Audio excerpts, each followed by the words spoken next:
हरि ओम तत्सत। ओम परमात्मने नमः। ओम नमो भगवते वासुदेवाय। श्रीमद् भगवत महापुराण नवम स्कंद 21वां अध्याय। भरत वंश का वर्णन। राजा रंती देव की कथा। श्री शुकदेव जी कहते हैं, परीक्षित, वितथ अथवा भारद्वाज का पुत्र था मन्यु।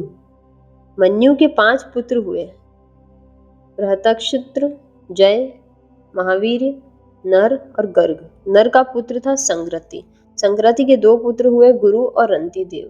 परीक्षित, रंती देव का निर्मल यश इस लोक में और परलोक में सब जगह गाया जाता है। रंती देव आकाश के समान बिना उद्योग के ही देववश प्राप्त वस्तु का उपभोग करते और दिनों दिन उनकी पूंजी घटती जाती है। जो कुछ मिल जाता उसे भी दे डालते और स्वयं भूखे रहते। वे संग्रह परिग्रह ममता से रहित तथा बड़े धैर्यशाली थे और अपने कुटुंब के साथ दुख भोग रहे थे। एक बार तो लगातार 48 दिन ऐसे बीत गए कि उन्हें पानी तक पीने को न मिला। 49वें दिन प्रातः काल ही उन्हें कुछ घी, खीर, हलवा और जल मिला। उनका परिवार बड़े संकट में था। भूख और प्यास के मारे वे लोग कांप रहे थे, परंतु जो ही उन लोगों ने भोजन करना चाहा, त्यों ही एक ब्राह्मण अतिथि के रूप में आ गया। रंती देव सब में श्री भगवान के ही दर्शन करते थे, अतएव उन्होंने बड़ी श्रद्धा से आदर पूर्वक उसी अन्न में से ब्राह्मण को भोजन कराया। ब्राह्मण देवता भोजन करके चले गए। परीक्षित, अब बचे हुए अन्न को रंती देव ने आपस में बांट लिया और भोजन करना चाहा। उसी समय दूसरा शूद्र अतिथि आ गया। रंती देव ने भगवान का स्मरण करते हुए उस बचे हुए अन्न में से कुछ भाग शूद्र के रूप में आए हुए अतिथि को खिला दिया। जब शूद्र खा पीकर चला गया, तब कुत्तों को लिए हुए एक अतिथि आ गया। उसने कहा, राजन, मैं और मेरे ये कुत्ते भूखे हैं, हमें कुछ खाने को दीजिए। रंती देव ने अत्यंत आदर भाव से जो कुछ बच रहा था सबका सब उसे दे दिया और भगवतमय होकर उन्होंने कुत्ते और कुत्तों के स्वामी के रूप में आए हुए भगवान को नमस्कार किया। अब केवल जल ही बच रहा था, वह भी केवल एक मनुष्य के पीने भर का ही था। वे उसे आपस में बांटकर पीना ही चाहते थे कि एक चांडाल और आ पहुंचा। उसने कहा, मैं अत्यंत नीच हूँ, मुझे जल पिला दीजिए। ऐसा कौन बोलता है? चांडाल की वह करुणापूर्ण वाणी, जिसके उच्चारण में भी वह अत्यंत कष्ट पा रहा था, सुंदर रंती देव दया से अत्यंत संतप्त हो उठे और ये अमृतमय वचन कहने लगे, मैं भगवान से 8 सिद्धियों से युक्त परम गति नहीं चाहता, और तो क्या मैं मोक्ष की कामना भी नहीं करता। मैं चाहता हूँ तो केवल यही कि मैं संपूर्ण प्राणियों के हृदय में स्थित हो जाऊं और उनका सारा दुख मैं ही सहन करूं, जिससे कि किसी भी प्राणी को दुख ना हो।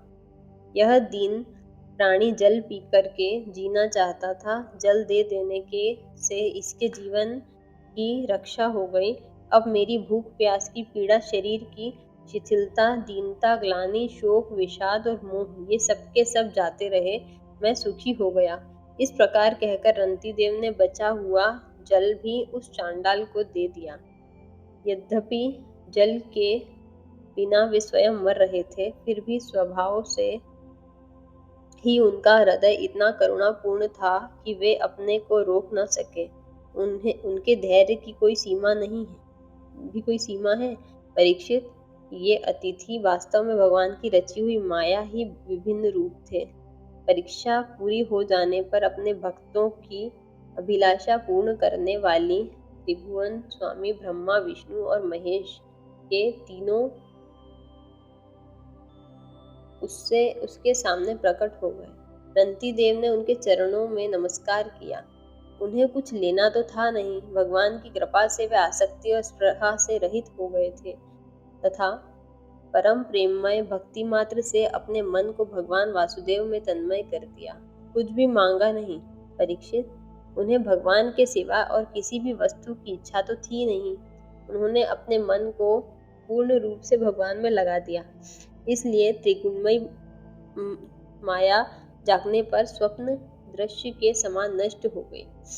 रंतिदेव के अनुयायी भी उनके संग के प्रभाव से योगी हो गए।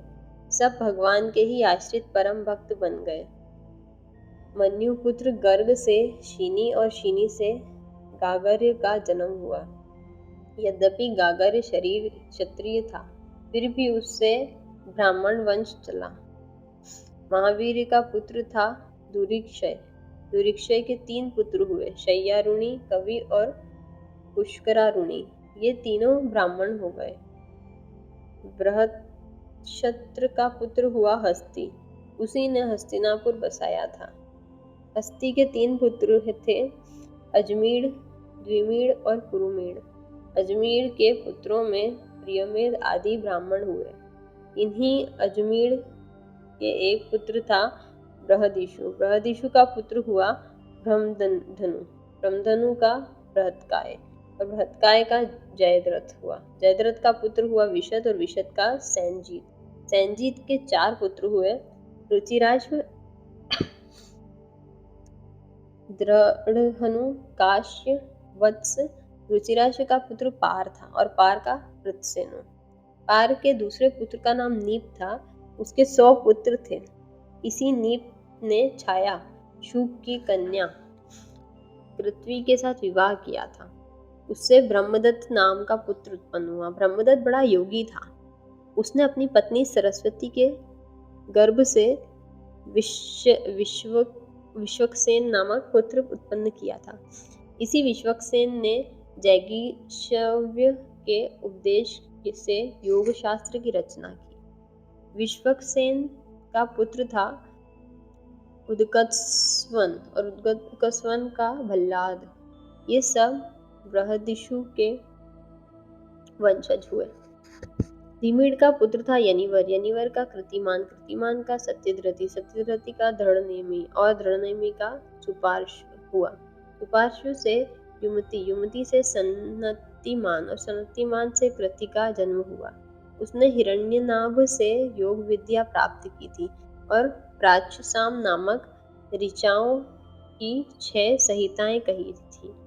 कृति का पूर्व पुत्र नीप था। नीप का उग्रायुध, उग्रायुध का क्षेम, क्षेम का सुवीर, सुवीर का रिपुंजय, रिपुंजय का बहुरथ। द्विमीढ़ के भाई कुरुमीढ़ को कोई संतान न हुई।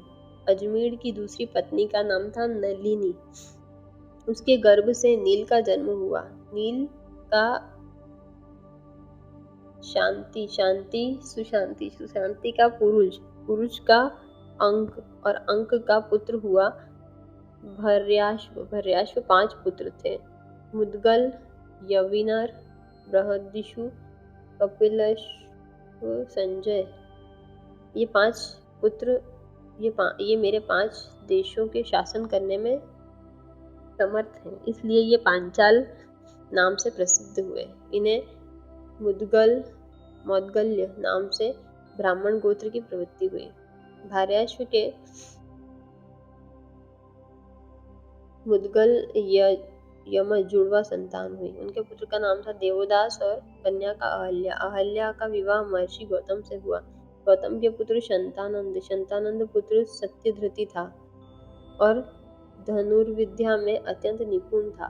सत्यधृति के पुत्र का नाम था शरद्वान और एक दिन उर्वशी को देखने से शरद्वान का वीर्य मूंज के झाड़ पर गिर पड़ा। उससे एक शुभ लक्षण वाले पुत्र और पुत्री का जन्म हुआ। महाराज शंतनु की उस पर दृष्टि पड़ गई क्योंकि वे उधर शिकार खेलने गए थे। उन्होंने दयावश दोनों को उठा लिया। उनमें जो पुत्र था उसका नाम कृपाचार्य हुआ और कन्या थी उसका कृपी। यही कृपी द्रोणाचार्य की पत्नी हुई। हरिओम तत्सत। 21वां अध्याय समाप्त।